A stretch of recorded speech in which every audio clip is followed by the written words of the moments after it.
On se retrouve aujourd'hui pour un tag créé par Mariek du blog Mécanisme d'Histoire, pour lequel j'ai déjà répondu l'année dernière sur mon compte Instagram.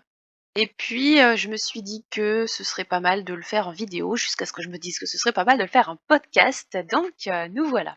Il y a donc 35 questions réparties en 7 parties. Je ne reprends pas les réponses que j'ai faites l'année dernière sur Instagram. Je vais reprendre juste les questions principales et puis les questions. Et puis j'y vais. Je n'ai pas de script, donc j'y vais à la one again et puis on verra bien ce que ça donne. Donc la partie 1, présentation. Qui es-tu? Et où peut-on te retrouver en ligne? Je vais faire un petit peu les deux questions en une, ce sera plus intéressant. Donc je suis Mary Maelstrom, je suis autrice hybride de romans et nouvelles de fantastique, fantasy et science-fiction. Je suis également correctrice professionnelle et je suis maman d'un petit garçon de 5 ans et j'ai un cheval et un chat. On peut me retrouver sur Instagram, Facebook, YouTube, Twitter un petit peu. Principalement tout ça. Et puis j'essaye de développer également mon compte Pinterest. Voilà, c'est pas très développé Twitter et Pinterest. D'une part, j'essaie de me concentrer sur Instagram, qui au niveau communication est plus intéressant. Et puis Facebook pour tout ce qui est groupe, page, etc. La partie 2, Origin Story. Depuis combien de temps écris-tu? Alors, j'écris depuis très longtemps. Déjà depuis que je suis toute petite, depuis que je sais écrire, hein. Bon, ma première histoire date de quand j'avais 9 ans. Elle faisait 3 lignes.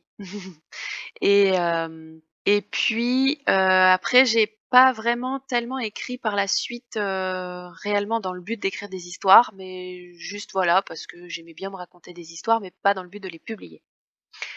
C'est à l'adolescence où j'ai commencé vraiment à écrire des histoires dans le but sous-jacent de publier, même si, je ne m'en sentais pas capable et je connaissais rien, au milieu. Enfin plus ou moins rien, puisque mon père étant, un ancien éditeur et un ancien libraire, je connais un tout petit peu le milieu, mais voilà, les choses ont bien changé depuis. Et puis c'est réellement depuis 2019 que j'ai réellement, que je me suis mise à l'écriture de manière professionnelle.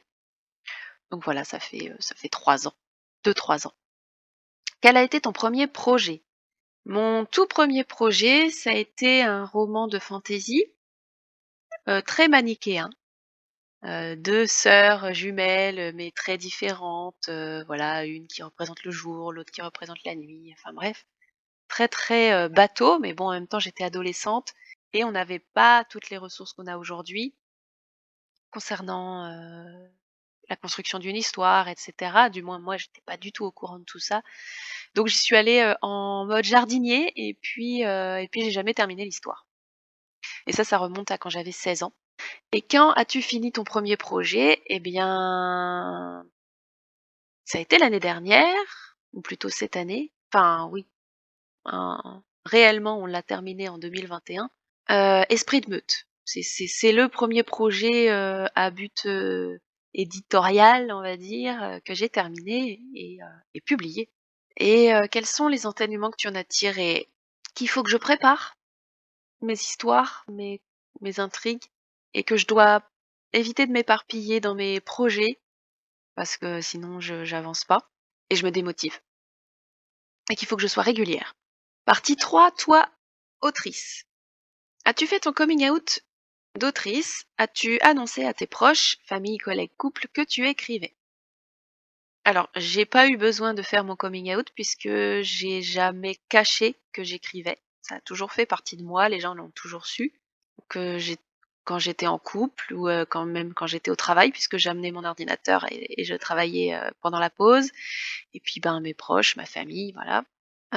Donc cette question-là ne me pose aucun problème, je m'en suis jamais cachée. Ça veut pas dire que c'était plus facile parce que la plupart ne comprenaient pas vraiment ce qu'il y avait derrière.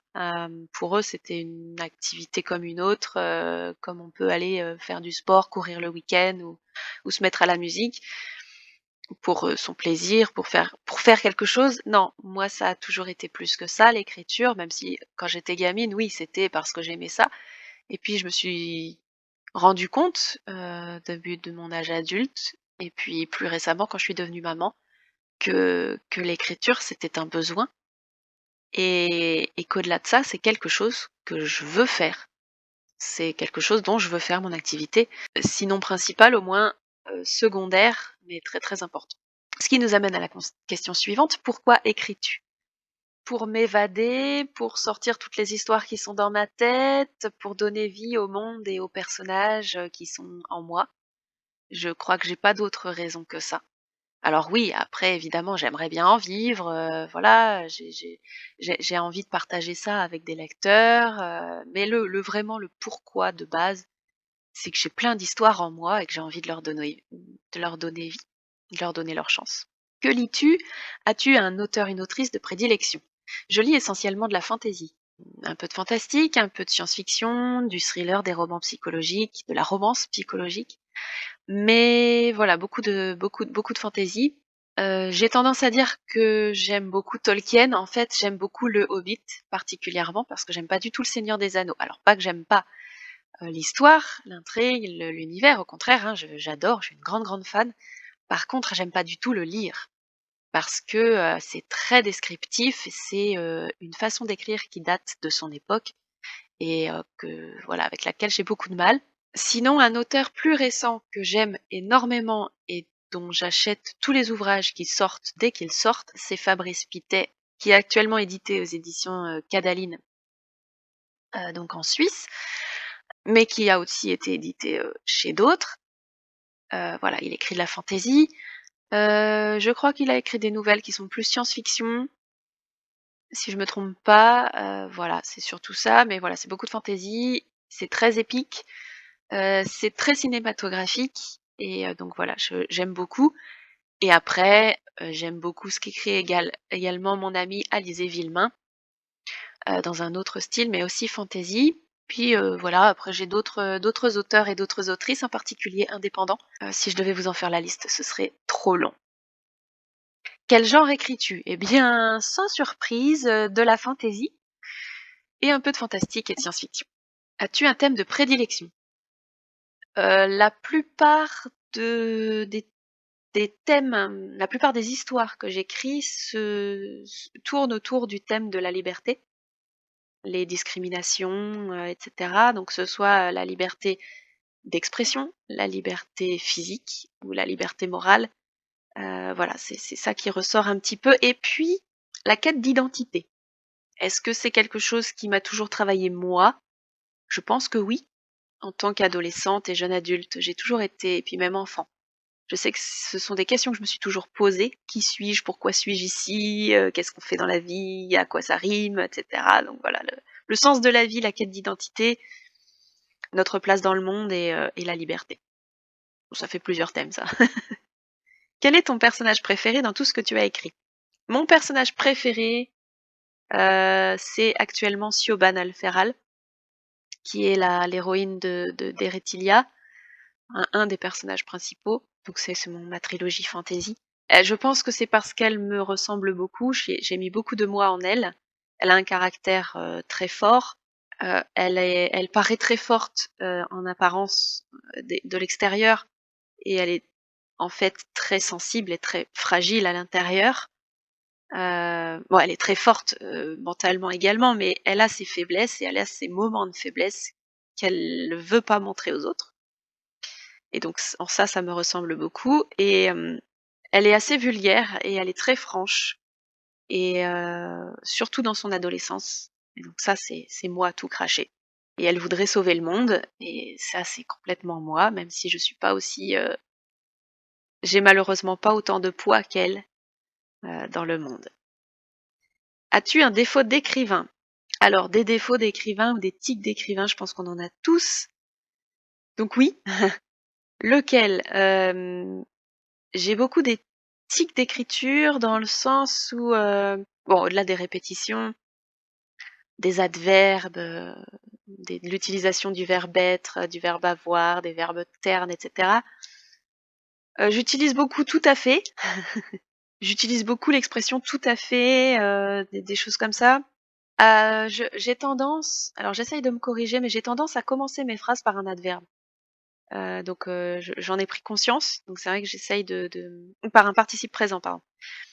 Donc j'essaye de modifier ça et mes constructions de phrases ma syntaxe est toujours un petit peu la même, c'est-à-dire que je vais faire, je ne sais pas moi, il sortit de la taverne, et constata que.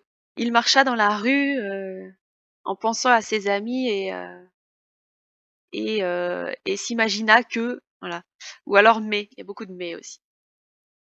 Et ta qualité d'écrivain, c'est quoi? Alors ma qualité d'écrivain, je pense que c'est ma régularité, j'essaye d'écrire un petit peu tous les jours et je vais au bout de mes projets.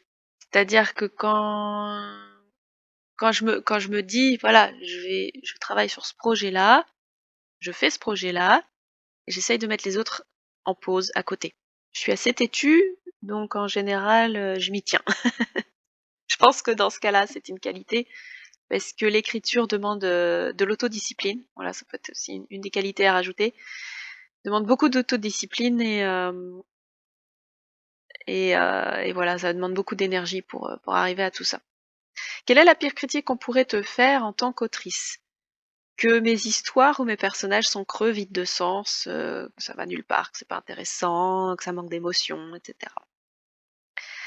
Et la meilleure, eh bien, qu'on s'est évadé, que le lecteur, a visualisé ce que je voulais, lui montrer, qu'il a accroché à mes intrigues, à mes personnages, qu'il s'est identifié à mes personnages. Je crois que c'est le plus dur à faire pour moi, donc ce serait effectivement la meilleure critique que je puisse avoir. Après, il faut savoir composer, hein, entre les pires et les meilleurs, entre les bonnes critiques et les moins bonnes, entre les points négatifs et positifs. Il faut pas s'arrêter à ça. Il faut prendre les critiques comme on nous les donne et faire avec et essayer d'améliorer les choses. Alors maintenant, on rentre dans la partie 4 qui parle des habitudes.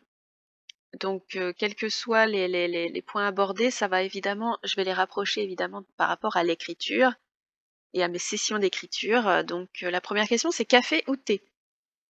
Alors, j'ai tendance, de toute façon, je ne bois jamais de café, je bois du thé. Par contre, je n'en bois pas pendant que j'écris. Grignotage ou pas? Je ne grignote pas entre les repas et donc je ne grignote pas en écrivant. Matin ou soir? J'écris le matin. Le soir, je suis trop fatiguée. Bibliothèque ou café? Ni l'un ni l'autre, je ne peux pas écrire dans des lieux publics, je ne peux pas écrire avec des gens autour de moi, donc c'est dans ma chambre, dans mon bureau. Musique ou silence? La plupart du temps, en musique. D'une part, ça me permet de me concentrer sur la tâche que je suis en train d'effectuer. D'autre part, ça me plonge dans l'ambiance de ma scène, puisque je ne prends pas n'importe quelle musique. Et d'autre part, ça m'isole du monde extérieur, ça m'évite d'entendre les bruits qu'il y a dans la maison, quand je suis pas seule à la maison. Ça m'évite d'entendre le bruit du vent sur le Velux, comme aujourd'hui par exemple, et ça m'évite d'entendre les bruits du voisinage. Si c'est en musique, tu nous partages ta playlist du moment. Je n'ai pas de playlist du moment. Je vais sur YouTube et je tape Epic Music ou alors YouTube me connaît tellement bien qu'il me met les musiques, qu'il me propose les musiques sur la page d'accueil. Et en général, c'est Epic Music, donc j'ai directement les playlists qu'il me faut. Carnet ou ordinateur? Alors, j'ai beaucoup de carnets. J'écris pas sur les carnets, mais je prends des notes. Et j'écris à l'ordinateur. Un projet ou plusieurs? Alors, comme je disais plus haut, je travaille sur un projet à la fois, mais j'en ai plusieurs à venir ou commencer ou terminer et qu'il faut que je reprenne. Mais voilà, je travaille sur un projet à la fois. Quel est ton rituel d'écriture? Je sais pas vraiment si on peut parler de rituel. Je me mets à mon bureau, je cherche la musique.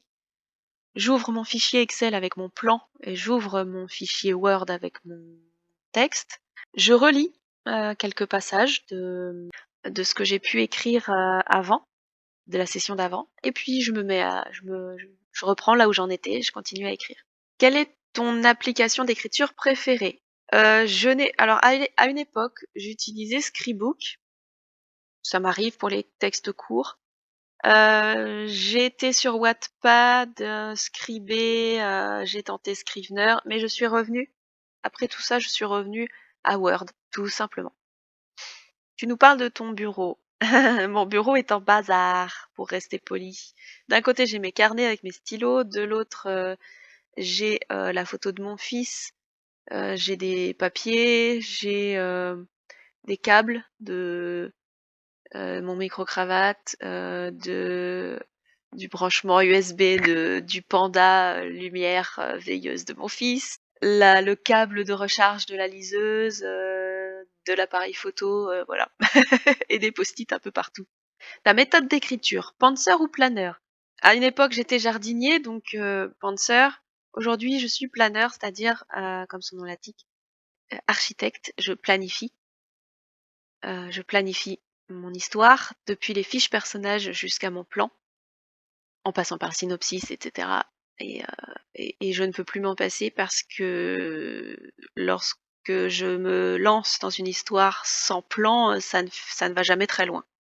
J'oublie ce que je voulais dire, je sais plus où je voulais en venir, mes idées ne viennent pas comme ça, ça me provoque beaucoup de pages blanches, de sessions qui ne donnent à rien. Donc j'ai besoin de planifier pour savoir quoi écrire quand je me mets devant mon ordinateur.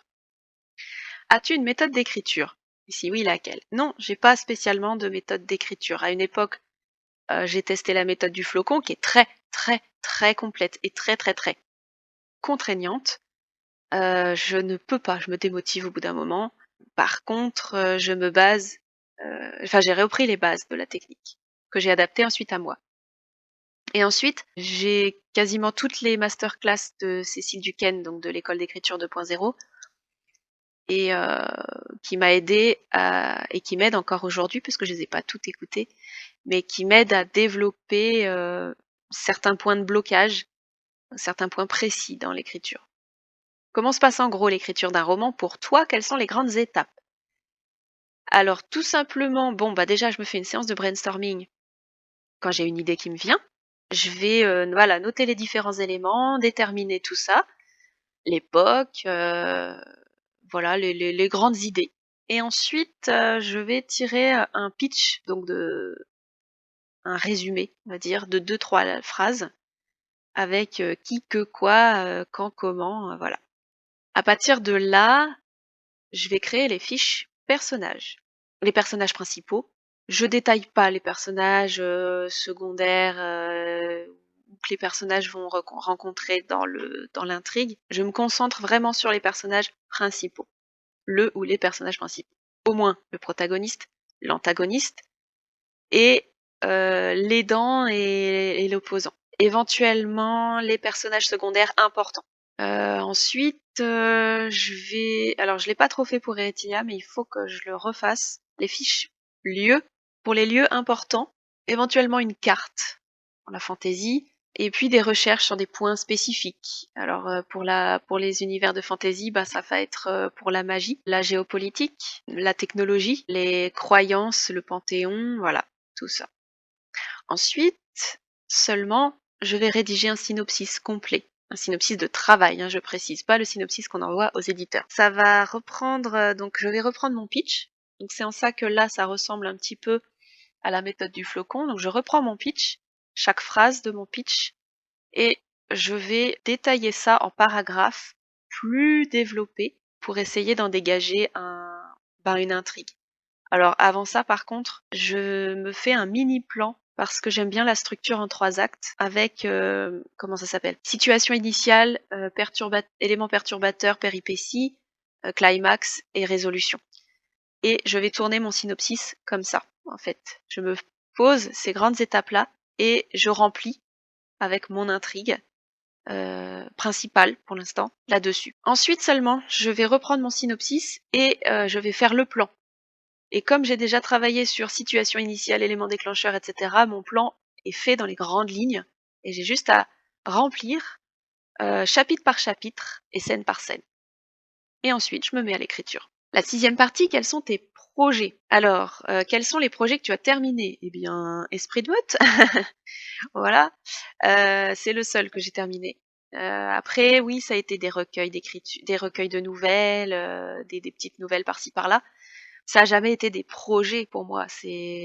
Voilà, j'avais des appels à texte, j'y répondais et voilà. Eretilia est un projet sur lequel je travaille depuis 8 ans et il y en a d'autres à côté, notamment un de science-fiction ou dystopie, je sais pas trop encore si c'est vraiment de la dystopie, mais en tout cas c'est de la science-fiction et ça se passe dans 1000 ans. Donc voilà, les projets terminés, il y en a un. Les projets en cours, eh bien, je viens d'y répondre, donc c'est Eretilia et l'autre projet de science-fiction. Ce sont mes 2 projets les plus importants pour le moment. 7e partie pour conclure. Aimerais-tu devenir écrivain à temps plein? Fut un temps, je répondais oui, et en fait non. J'aimerais vivre de l'écriture, mais pour moi l'écriture c'est un tout. C'est pas seulement écrire. Et en plus, écrire et puis publier son livre, ça va bien au-delà de l'écriture. Il y a toute la communication, la création de la communauté, le développement de la communauté, le fait eh bien d'alimenter cette communauté, la discussion avec l'échange avec les lecteurs, l'échange avec les collègues aussi. Mais je suis également correctrice et j'aimerais garder cette activité-là parce qu'elle me plaît beaucoup, parce que j'aime beaucoup aider mes collègues auteurs et autrices à améliorer, à peaufiner leur texte et à éliminer les dernières coquilles pour rendre leur texte le plus parfait possible. Hein. Je mets des gros guillemets, mais rien n'est parfait. Et puis on est humain. Mais voilà, le rendre le plus parfait possible dans le but de la publication, que ce soit en maison d'édition ou en auto-édition. Donc, être écrivain à temps plein, oui et non, tout dépend de ce qu'on entend par là. Un conseil pour quelqu'un qui commencerait à écrire. Le conseil le plus bateau que je peux donner, c'est lancez-vous. Évidemment, ça vous aide pas beaucoup, sauf que beaucoup de personnes n'osent pas se lancer. Ils aimeraient commencer à écrire, mais ils n'osent pas. C'est la première étape en fait. J'aurais tout un tas de conseils à vous donner derrière, et je suis pas la seule. Hein. On est beaucoup à être auteur, autrice et à donner des conseils ou des astuces sur notre chaîne YouTube ou notre blog, etc. Donc des conseils, vous en trouverez.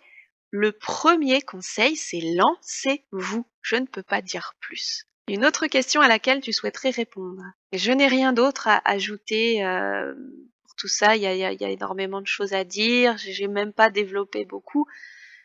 Si jamais vous avez envie que je développe plus sur certains points, n'hésitez pas à me le dire dans les commentaires ou en privé. Voilà, une autre question à laquelle j'aimerais répondre. Formez-vous. Ça rejoint peut-être le conseil que je peux donner pour commencer à écrire. Formez-vous. C'est quelque chose de très important quand on se lance dans une nouvelle activité. Bien sûr, vous pouvez écrire ce que vous voulez et comme vous voulez. Si vous voulez améliorer votre écriture ou votre expérience d'auteur, améliorer, savoir comment vendre votre livre une fois publié, ou comment éditer, ou comment contacter un éditeur, ou comment créer un synopsis, comment créer un plan, comment voilà, formez-vous. Je n'ai rien d'autre à dire. C'est le plus simple, c'est la première étape, c'est la base de tout. Je pense on est toujours de grands débutants. On n'est jamais, même les grands professionnels se forment sur des aspects précis de leur activité. Donc voilà. Merci d'avoir écouté ce podcast. Il était un petit peu long. Ce sera le seul qui sera aussi long, je pense. J'espère que ça vous a plu. J'espère que j'ai répondu aux questions que vous auriez pu vous poser. Et puis, ben, comme je le disais, n'hésitez pas à répondre dans les commentaires. Je lis tout et je réponds à tout. Merci. À bientôt. Ciao. Bye bye.